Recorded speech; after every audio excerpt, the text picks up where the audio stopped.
Thought eclipse season was over? Well, not quite. Today we have a full moon, lunar eclipse in Virgo, and this story actually began with the new moon eclipse in Virgo back in September of last year.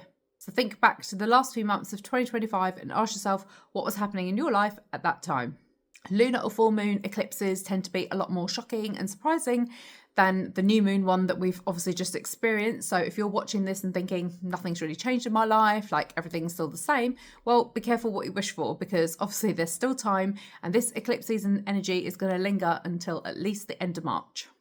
And if you need help to narrow down what kind of life areas could be impacted, I've got plenty of posts on my Instagram and TikTok profiles which explain like different examples of what could be happening for your sun, moon and rising signs. So make sure you check these out.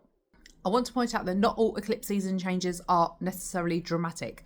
Like sometimes it could be like a subtle mindset shift, or learning to put boundaries in place, or learn to speak up for yourself. And sometimes it's like, slowly growing in confidence that ultimately leads to you being able to like make a decision which could take your life in a different direction. This Virgo eclipse is part of a much bigger series, a chapter of your life that actually began in September of 2024.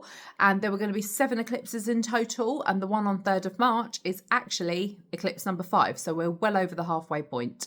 The final 2 eclipses that will wrap up the storyline once and for all are coming in August and then in February of next year. So we've still got about a year to go at least before we can kind of look back and say, this is what my life looked like when all this started to what it looks like now.